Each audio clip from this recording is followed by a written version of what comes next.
નમસ્કાર મિત્રો, અમારી યુટ્યુબ ચેનલ આવો ભક્તિ સત્સંગમાં આપ સૌનું હાર્દિક સ્વાગત છે.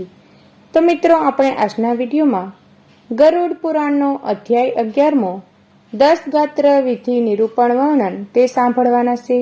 તો વિડીયોના અંત સુધી બધા બન્યા રહેજો. વિડીયો પસંદ આવે તો લાઈક કરી, ચેનલ પર નવા હોય તો ચેનલને આજે જ સબસ્ક્રાઈબ કરી લેજો, જેથી કરીને આવા અવનવા ધર્મ ભક્તિના વિડીયો આપ સુધી પહોંચતા રહે.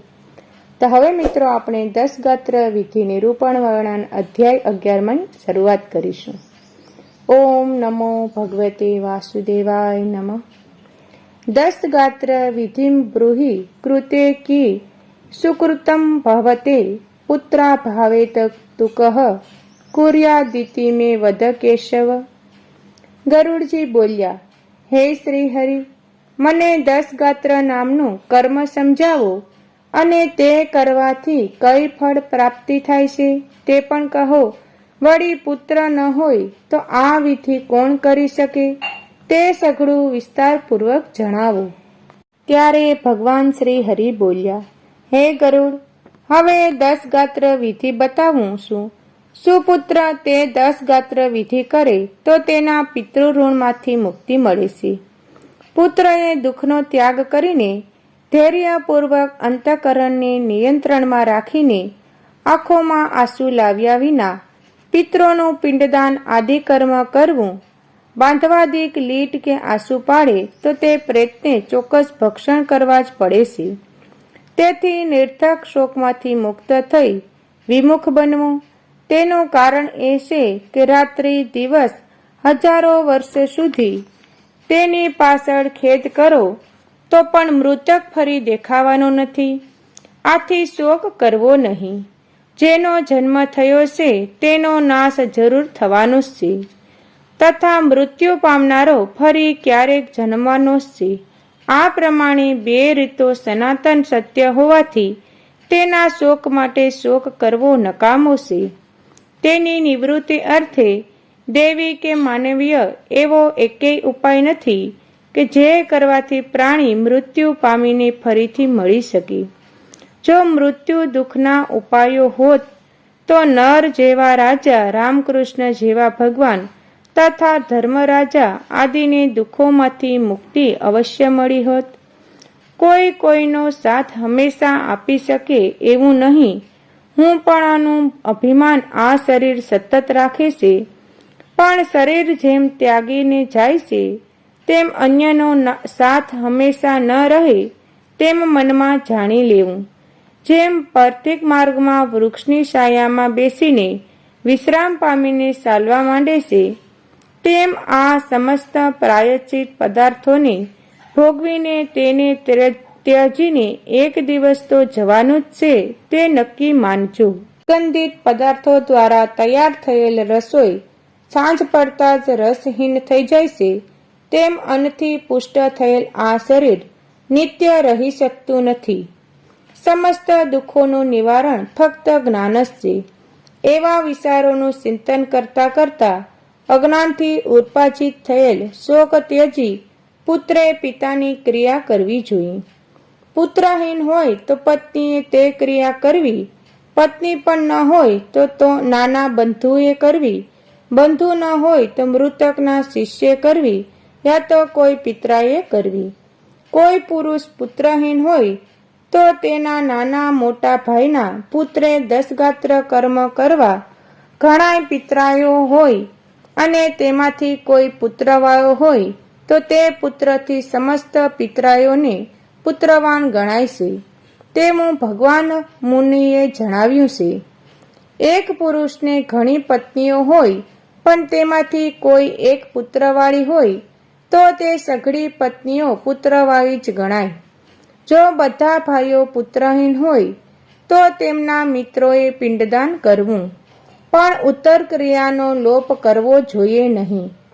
આ સઘળામાંથી કોઈ પણ ન હોય તો તેના ગોર કે આ ક્રિયા કરવી કે આ ક્રિયા માટે તેનો ઉત્તરાધિકાર છે, આમ તેને જાણવું જોઈએ.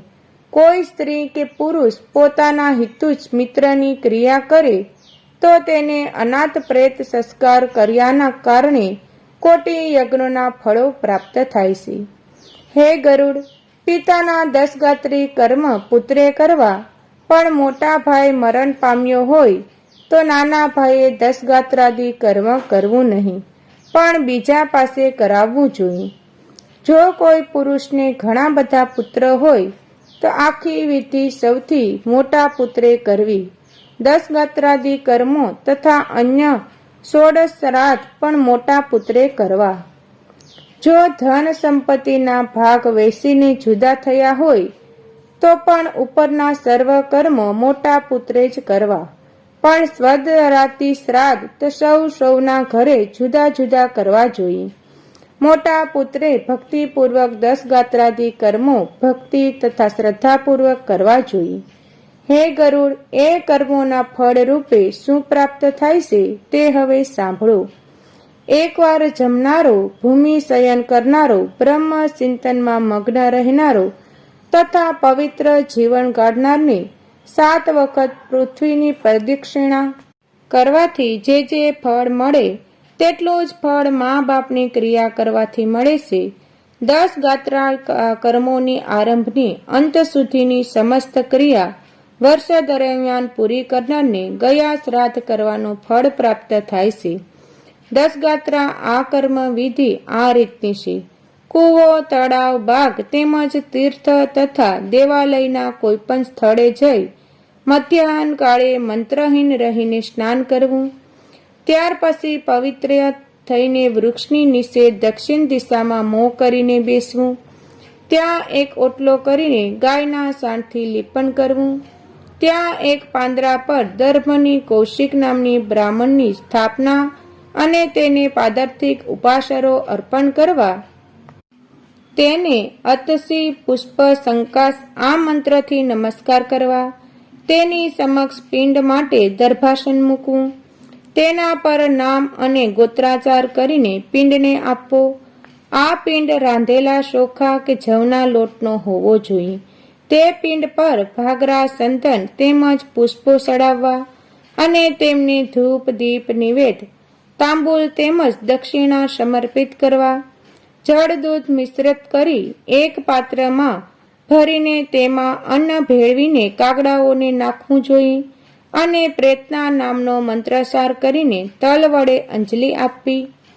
પ્રેતના નામ તથા ગોત્રના વિચાર કરી જે અનાદિક સમર્પણ કરવામાં આવે છે તો તે મૃત પુરુષને અનંત ફળ આપનારા બની રહે છે.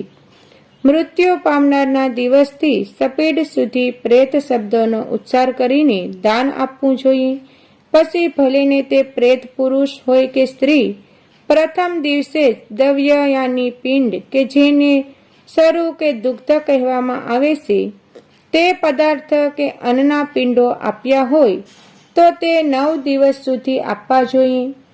પ્રેતને સ્વર્ગ પ્રાપ્ત થાય એ હેતુથી 9મા દિવસે સંભેટથી તૈલ્યાભંગ કરવું જોઈએ. ત્યારબાદ ઘરની બહાર બેસીને સ્નાન કરવું. હાથમાં ઘડો અને જળ ગ્રહણ કરીને સ્ત્રીઓને પોતાની આગળ કરી સ્વયં પાછળ રહી મૃતક સ્થાન તરફ જવું. પછી એવી પ્રાર્થના કરવી કે આ ઘરાની જેમ તમામ વંશની વૃદ્ધિ હોજો, તેમજ આ રંગેલો અક્ષત કે વિરણના વાડના મૂળની જેમ તમારા કુળનો વિકાસ થજો. આમ પ્રાર્થના કરવી. દુર્વા સહિત પધરાવવા. 10મા દિવસે માંડનો પિંડ આપવો, પણ કળિયુગમાં તેનો નિષેધ હોવાથી તેના સ્થાને અડદના લોટનો પિંડ આપવો જોઈએ. 10મા દિવસે સઘળા બાંધવો આદિએ ક્ષૌર્ય કર્મ કરાવવું તેમજ ક્રિયા કરનાર કર્મો કર્યા બાદ સપિંડીને દિવસે ક્ષૌર કર્મ કરાવવું જોઈએ. એ ક્ષૌર્ય કર્મની વ્યવસ્થા પોતાના દેશકાળ પ્રમાણે કરવી. 10 દિવસ સુધી નિત્ય એક બ્રાહ્મણને મિષ્ટાનનું ભોજન કરાવવું અને ભગવાન શ્રી હરિનું ધ્યાન ધરીને હાથ જોડી નમસ્કાર કરી પ્રેતને મુક્તિ થજો તેવું ચિંતન કરવું જોઈએ. અળસીના ફૂલો જેવા કાંતિવાળા અને પિતાંબરધારી ભગવાન શ્રી હરિને નમસ્કાર કરનારને કોઈ પણ જગતનો ભય સતાવતો નથી તેમ જાણવું. હે ભગવાન, આપ આદિ અનંત રહિત છો, સતા શંખ ચક્ર અને ગદા ધારણ કરીને અમને દર્શન આપો. હે કમળ નયન, હે પ્રભુ, હે હરિ, આપ આ પ્રેતનો મોક્ષ કરાવો. આ પ્રમાણેની પ્રાર્થના નિત્ય શ્રાદ્ધ કર્યા પછી કરવી. ત્યારબાદ સ્નાન કરી ઘરે જઈ ગાયને અન્ન ખવડાવવું, પછી પોતે ભોજન કરવું જોઈએ. ઇતિ શ્રી ગરુડ પુરાણે ચારોદ્ધારે 10 ગાત્રાદિ વિધિ નિરૂપણો નામ એકાદશ અધ્યાય સમાપ્ત. તો મિત્રો, આ વિડીયોમાં આપણે ગરુડ પુરાણનો અધ્યાય 11મો સાંભળ્યો. વિડીયો પસંદ આવ્યો તો લાઈક કરજો. હવે નવા વિડીયો સાથે મળીશું. ત્યાં સુધી સૌને જય સિયારામ, જય શ્રી કૃષ્ણ.